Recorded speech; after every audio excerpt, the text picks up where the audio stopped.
Ne t'inquiète de rien et n'aie aucune crainte. La joie vient le matin, les problèmes ne durent qu'un temps. Car il y a un ami nommé Jésus qui essuiera toutes tes larmes. Bonjour, shalom, merci beaucoup d'avoir cliqué sur notre canal encore, merci beaucoup d'être fidèle à notre canal pour les enseignements qui sont toujours sur cette relation qui existe entre Dieu le Père et nous, ses fils, entre Dieu le Créateur et nous, ses créatures. Voilà, ici vous êtes nouveau ici, il faut ne faut pas oublier de vous abonner, liker, commenter, partager cette vidéo pour que tout le monde puisse apprendre quelque chose, oui. Et nous remercions le Seigneur pour votre vie, pour notre vie. Nous remercions le Seigneur pour tout ce qu'il ne cesse de nous faire, tout le bien qu'il nous fait dans cette vie.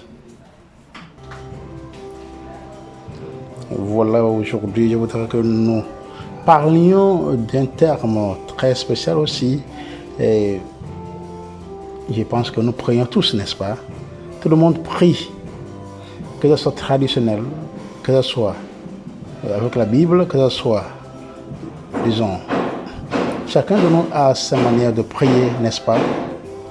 Donc je voudrais que nous pensions aujourd'hui sur pourquoi nos prières ne sont pas exaucées. Pourquoi nos prières ne sont pas exaucées. Nous prions. Il y en a qui sont en train de prier pendant 40 ans, pendant 10 ans, pendant 30 ans, pendant 20 ans, pendant 5 ans, pendant 1 an, en train de chercher quelque chose que le Seigneur puisse faire, quelque chose dans leur vie. Mais ça ne se matérialise pas. Pourquoi? Ces choses-là. Est-ce que vous avez été une fois frustré dans votre vie? Où vous priez, il n'y a rien qui sort là-dedans. Voilà. Nous allons découvrir quelques points ici qui vont nous élucider sur pourquoi nos prières ne sont pas exaucées par le Dieu, par le bon Dieu. D'abord, tout premier, je voudrais dire ceci que le pourquoi nos prières ne sont pas exaucées, c'est parce que nous remplaçons la prière avec nos responsabilités. Qu'est-ce que je veux dire par là? Au lieu de différencier entre prière et nos responsabilités, nous ne faisons pas cela. Nous prions, oui, nous pensons que la prière va se responsabiliser à notre place. Ça veut dire que la prière va agir à notre faveur. Nous prions que Dieu nous donne la nourriture. Est-ce que Dieu va cuisiner pour nous donner à manger? Est-ce que Dieu va cuisiner pour nous donner à manger? Nous allons prier, puis lorsque nous allons ouvrir les yeux, nous allons voir la nourriture à table. Non. Le temps du peuple d'Israël, c'est déjà passé, où Dieu a fait pleuvoir la manne pour le peuple d'Israël de manger au désert. Aujourd'hui, cela ne se matérialisera plus. Vous voyez, c'est une seule fois dans la vie. Nous prions, oui, mais il faut aussi agir. Par exemple, je suis en train de chercher boulot, je n'ai pas de boulot. Je n'ai pas de travail. J'ai des enfants. J'ai ma famille. Alors que tu n'as pas de boulot, comment est-ce que je vais nourrir mes enfants? J'ai besoin de nourriture, n'est-ce pas? J'ai besoin d'argent, n'est-ce pas? Si j'ai besoin d'argent, le Seigneur ne va pas me donner l'argent comme ça. Comme un ami donne l'argent à son ami. Mais plutôt, le Seigneur va nous donner quoi? C'est le travail qu'il faut demander. Donc, je suis en train de demander au Seigneur de me donner l'argent, boulot. Je dois en même temps faire quoi? Faire demande de travail. Je fais demande. Au fur et à mesure que je prie, je fais aussi demande. Vous voyez, je ne sais pas si on se comprend. Il y en a même qui ont dit on va à l'église pour prier, ils disent que vous allez gaspiller votre temps. Vous là, au lieu de travailler, vous allez à l'église pour faire quoi là? Il faut travailler. Il ne faut pas aller gaspiller le temps au temple. Lire la Bible, tout ça là, ce n'est pas nécessaire. Il faut aller chercher quelque chose à faire au lieu de prier. Prier. Comme nous disons, c'est ora et labora. Ora et labora. Ça c'est latin. Donc travailler, il faut prier et travailler. Lorsqu'on prie, il faut travailler aussi. Parce que la prière ne va pas amener la nourriture sur notre table. Une nourriture bien faite, bien préparée, non. Nous sommes en train de prier, il faut que nous essayions aussi de faire quoi? De travailler, de demander de boulot, de faire l'effort. La prière va faire sa part, mais nous aussi nous devons faire notre part. Oui. Il faut seulement prier. Oui. Prier un peu, travailler un peu. Prier un peu, travailler un peu, le Seigneur va nous donner. Et puis, deuxième point ici, pourquoi le Seigneur n'exauce pas nos prières, ou bien pourquoi nos prières ne sont pas exaucées, c'est que nous ne sommes pas patients. Nous ne sommes pas patients. Comme dit Romains chapitre 8, verset 25. Mais si nous espérons ce que nous n'avons pas encore, nous attendons patiemment. Il faut la patience. Il faut patienter. La patience va nous donner tout ce dont on en a besoin. Et même plus que ça. Le Seigneur va nous aider plus que ça. Donc la prière doit être considérée comme des graines. Lorsque nous plantons une graine, nous savons qu'elle ne deviendra plus. Donc qu'elle ne deviendra pas une plante en une nuit. Nous comprenons que les plantes prennent le temps de se développer, n'est-ce pas, et nécessitent des soins quotidiens. Il en est de même avec nos prières. Nous devons nourrir nos prières tous les jours avec des actions de grâce et la louange. Nous ne pouvons pas nous décourager et renoncer à nos prières parce qu'elles ne sont pas exaucées en 24 heures, en 36 heures, en 48 heures.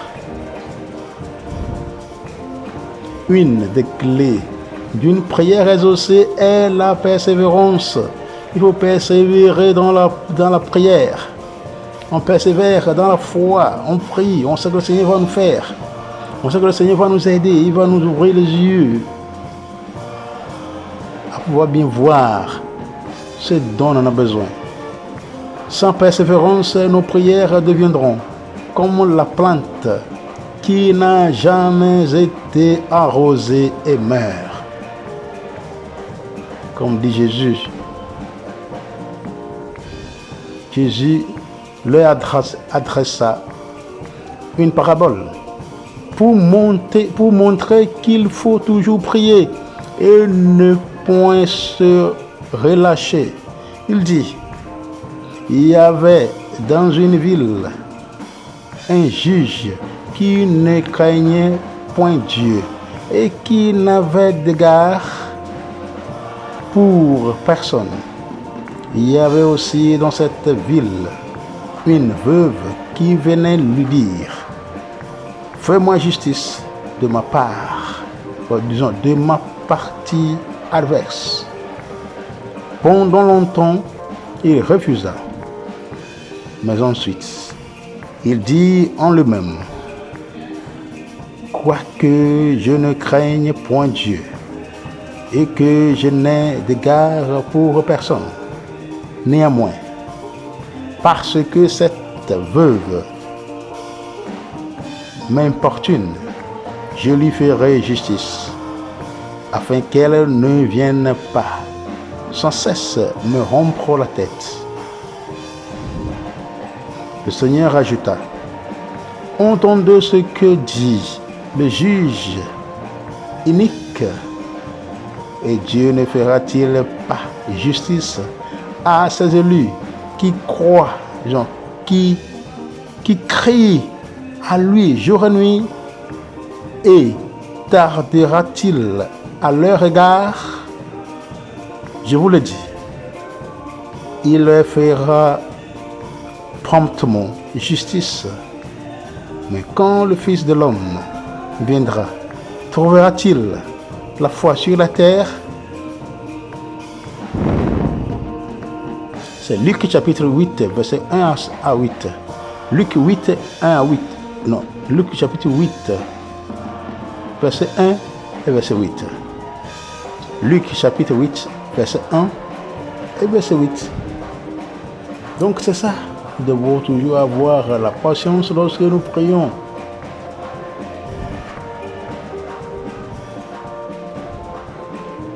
Deus não es machina. Dieu n'est pas une machine. Oui, ce n'est pas de la magie. Il faut toujours espérer, il faut prier, il faut attendre à ce que le Seigneur puisse faire quelque chose dans notre vie.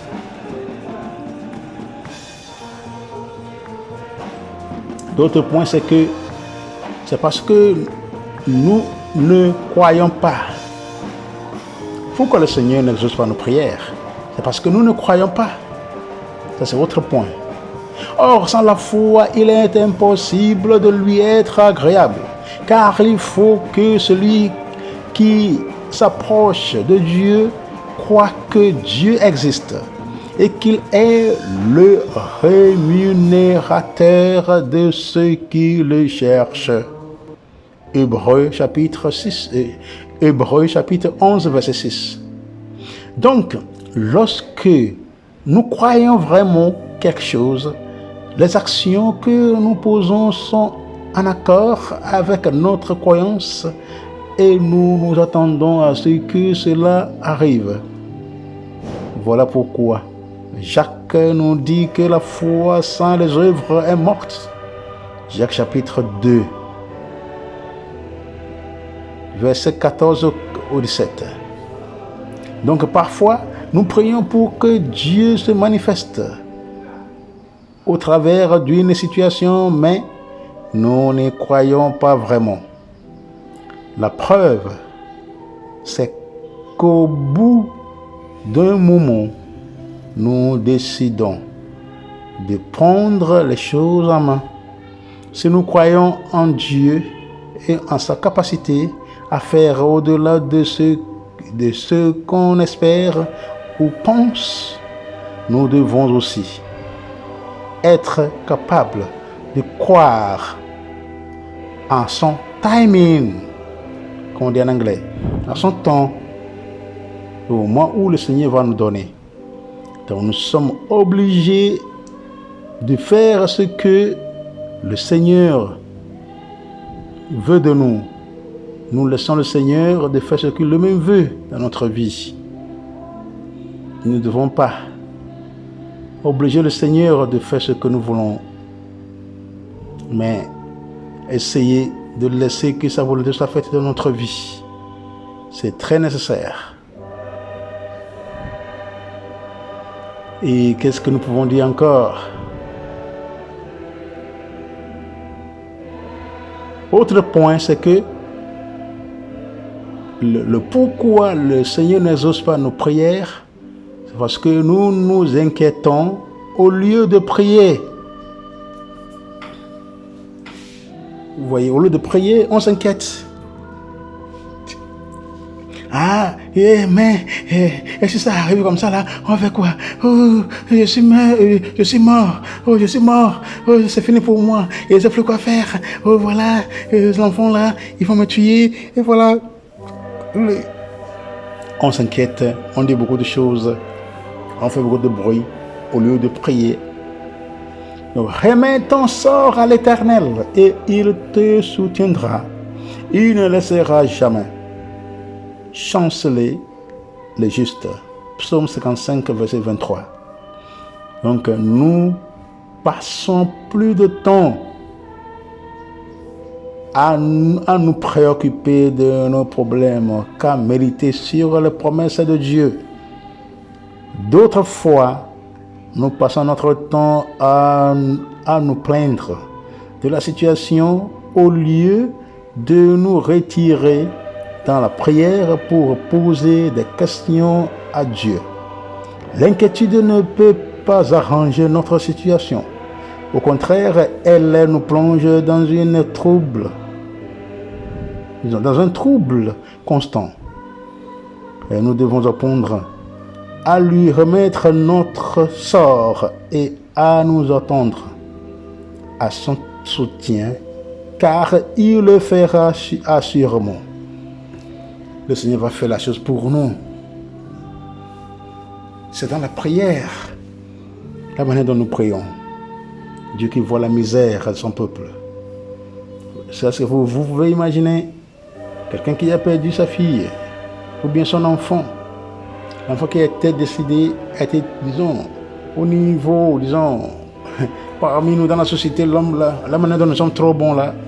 Donc c'est l'oncle qui a tué sa nièce. Et l'homme de Dieu est arrivé. Et alors que l'enfant est déjà dans le cercueil, ils sont en train de préparer pour aller au cimetière, pour aller enterrer. Quand l'homme de Dieu passait seulement quelque part, et puis quelque chose lui a dit d'entrer dans cette maison. Il y a quelque chose, il est entré. Sur le champ, il a demandé ce qui se passe. On lui a dit, voilà, tel enfant est décédé, et avec une maladie très courte comme ça, là, et voilà, depuis des jours. Maintenant, c'est dans le cercueil, ils sont sur le point d'aller enterrer.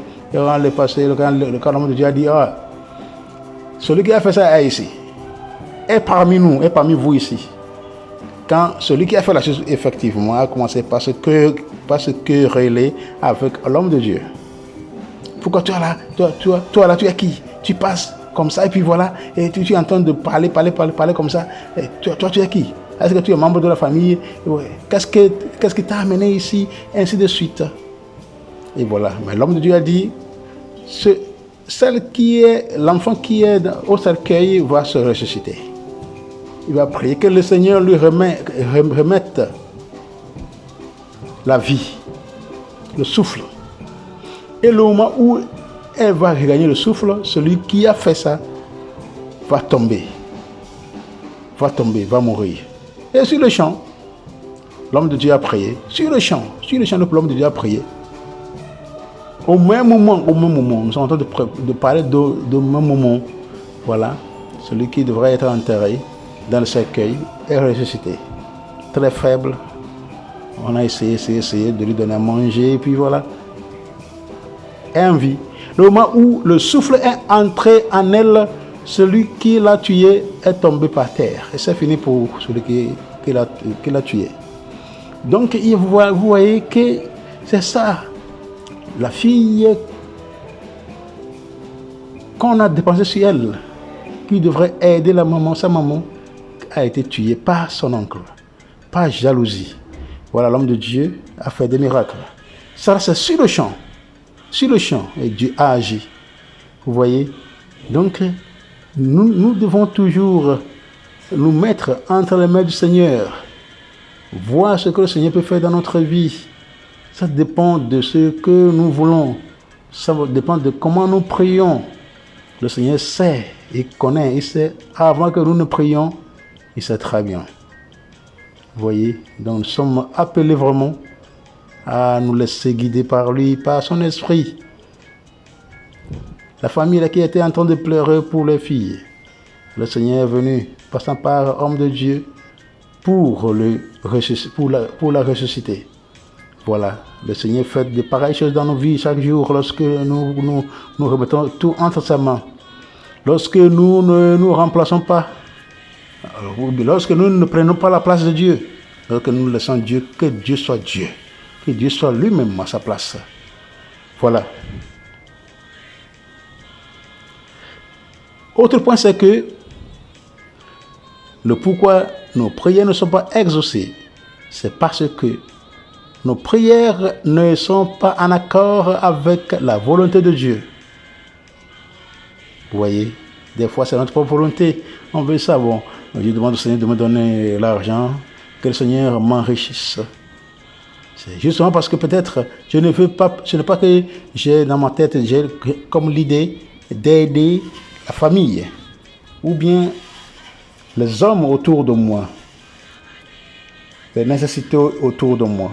Peut-être je voudrais seulement avoir l'argent pour faire ma vie, pour multiplier le luxe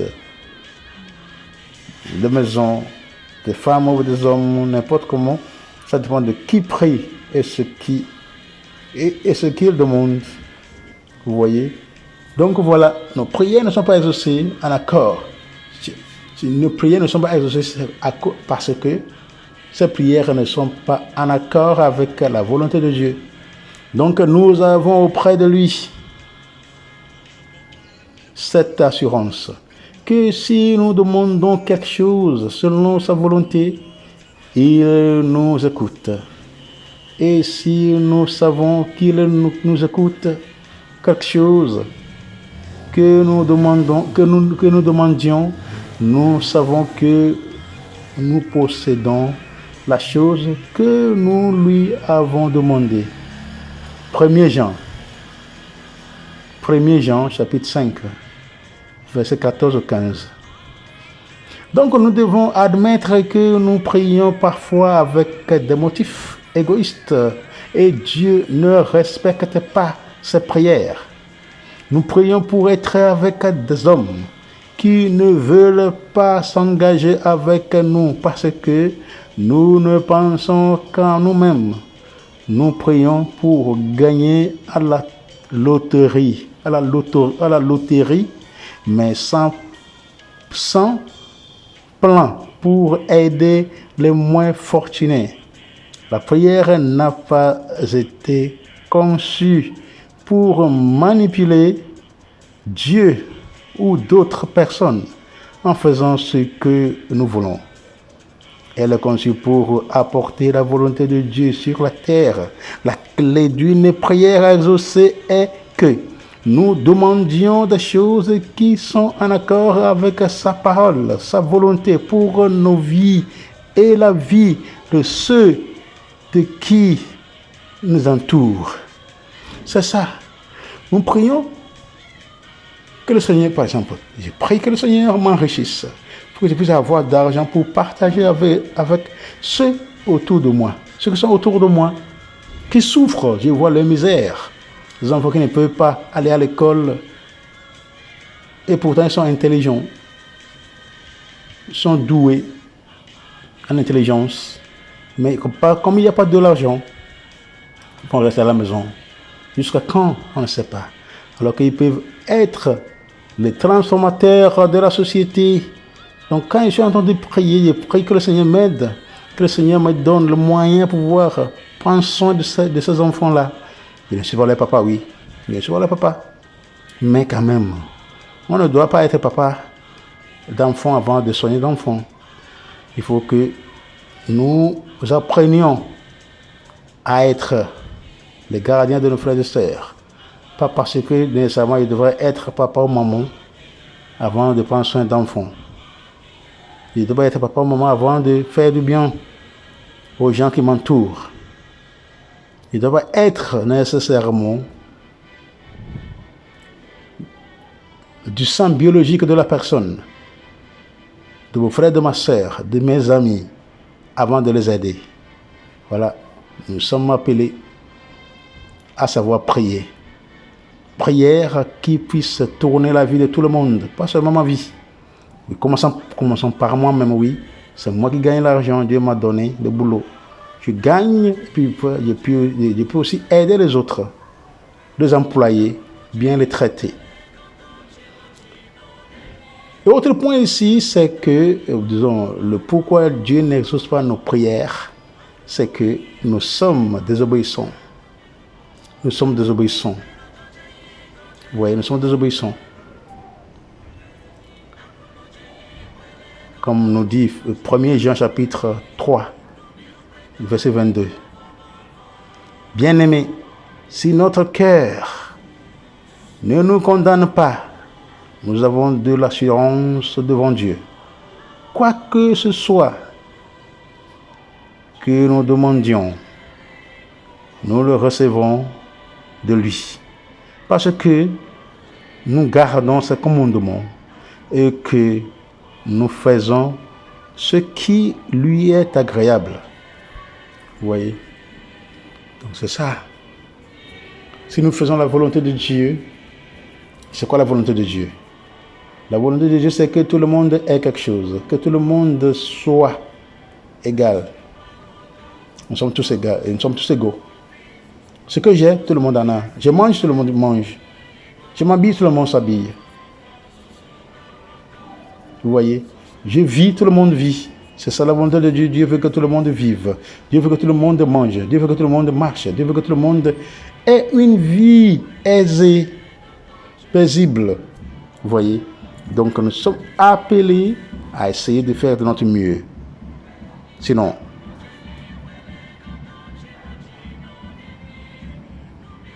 nous allons penser que le Seigneur est mauvais. Alors que le Seigneur n'est pas mauvais. C'est nous qui ne savons pas. Eh bien, nous devons être honnêtes avec nous-mêmes. Combien d'entre nous avons prié pour que Dieu bénisse notre relation amoureuse alors que nous avions des relations sexuelles en dehors du mariage? Combien de fois avons-nous prié pour une percée financière tout en refusant de payer la dîme ou d'aider ceux qui sont dans les besoins alors que nous pouvions le faire? Oui, parlons de dîme, tout ça là, bon. Il y en a ceux qui posent des questions, pourquoi dîme, pourquoi tel, pourquoi tel, pourquoi tel. Alors, dans le livre de Malachie, chapitre 3, Malachie, chapitre 3, verset 6 au 12, si nous voulons approfondir notre foi encore, notre connaissance dans les Écritures sur la dîme, il faut lire le livre de Malachie, chapitre 3, du verset 6 au 12. Nous allons comprendre. Parce qu'il y en a ceux qui cherchent. J'ai vu beaucoup de gens qui disent est-ce que c'est nécessaire, est-ce nécessaire de payer dîme, de donner dîme? Ce n'est pas nécessaire, ainsi de suite. Bon, et on est libre de faire ce qu'on veut. Si on est chrétien, ce qu'on veut croire, et ça dépend de nous. Si nous voulons croire, si nous ne voulons pas croire, et tout cela, bon, et ça dépend de ce que nous voulons faire dans cette vie, ce que nous voulons faire avec notre vie. C'est ça. Donc, dîme, c'est aussi à discuter si nous voulons pas. Mais il faut comprendre le pourquoi on donne le dîme. Quand vous lisez vraiment le livre dont j'ai parlé, Malachie chapitre 3, verset 6 au 12, le Seigneur a commencé par dire que les parents, les grands-parents, les ancêtres, ils donnaient dîme au Seigneur. Ils donnaient action de grâce, le produit agricole, tout ce qu'il faut au Seigneur. Mais aujourd'hui, les enfants de ce jour se sont tournés le dos contre le Seigneur en refusant de donner au Seigneur ce qu'il faut. Et le Seigneur dit pourquoi vous me trichez? Est-ce que l'on peut tricher Dieu? Est-ce que l'on peut tricher Dieu? Et l'homme a demandé, en quoi t'avons-nous triché? Et le Seigneur a commencé par dire que voilà, dans vos dîmes, vos actions de grâce, donnez. Comme ça, après avoir donné, vous allez me tenter voir si je ne vais pas vous ouvrir les fenêtres de grâce qui vont tomber sur vous et vous n'aurez même pas les mains pour pouvoir les supporter. Voilà. Si on plante, on récolte. On ne plante pas, on veut récolter. Comment est-ce que c'est possible? Donc, ce qui est dans les Écritures pour les chrétiens qui veulent comprendre, et approfondir leur foi et vivre selon la volonté de Dieu est là, toujours. Donc combien de fois Dieu nous dit de couper certaines relations et nous persistons. Combien de fois Dieu nous demande de pardonner et nous préférons rester en colère et amers sous prétexte que l'autre nous a trop fait mal. Frères et sœurs, soyons honnêtes avec nous-mêmes. Obéissons-nous aux directives que Dieu nous donne. Réajustons-nous car la désobéissance empêche Dieu de répondre à nos prières. Vous voyez, lorsque nous ne voulons pas obéir au Seigneur, il sera difficile pour lui de répondre à nos prières. Tout ce dont on a besoin pour pouvoir évoluer dans nos vies, pouvoir faire exister le bien-être de nos destins. Vous voyez, lorsque vous demandez, vous ne recevez pas, parce que vous demandez mal. Jacques chapitre 4, verset 3. Vous voyez. Donc, mes frères et sœurs, voilà, c'est certains points, c'est quelques points là que nous avons discuté, voir comment, disons, pourquoi le Seigneur n'exauce pas nos prières des fois. C'est ça. Ce n'est pas toutes les prières quand même. Si les prières sont bien faites, le Seigneur est là pour pouvoir les écouter, les exaucer. Mais si les prières sont mal faites, le Seigneur ne peut pas exaucer les prières qui sont mal faites. Donc demandons au Seigneur de nous donner la grâce de pouvoir savoir prier pour que nos prières aient de bonnes directions, orientations dans la vie. Demandons au Seigneur de nous aider par sa grâce à savoir demander, à savoir prier. Et surtout à ne pas laisser nos responsabilités. Lorsque nous sommes en train de prier sur quelque chose pour un travail, ainsi de suite, après avoir eu des diplômes universitaires, il faut aussi faire des demandes de boulot. Avant de prier au Seigneur de nous faire quoi? De nous bénir, de nous donner de bons boulots qui payent bien, ainsi de suite. Merci beaucoup d'avoir écouté. Que le Seigneur continue par vous bénir. Que le Seigneur continue par faire pleuvoir sa grâce qui vienne à notre aide, surtout pour des déblocages professionnels, financiers, matrimoniaux, maternels, paternels, des esprits mauvais de chance, de bonheur, sanitaires, des arbres généalogiques, déblocage de notre destin et de nos gloires, ce que le Seigneur lui-même nous a réservé, pour que nous puissions être toujours exorcisés, transformés, délivrés, purifiés, sanctifiés, protégés, guérir. Vous voyez, se guérir, restaurer et réparer. Pour que nous puissions toujours avoir les yeux, le cœur, les oreilles spirituelles ouverts.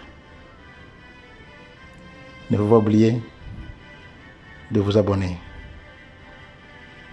de liker, de commenter, de partager. Merci beaucoup et que Dieu vous bénisse. Shalom, shalom, shalom. Que la cour céleste intercède pour nous tous. Amen.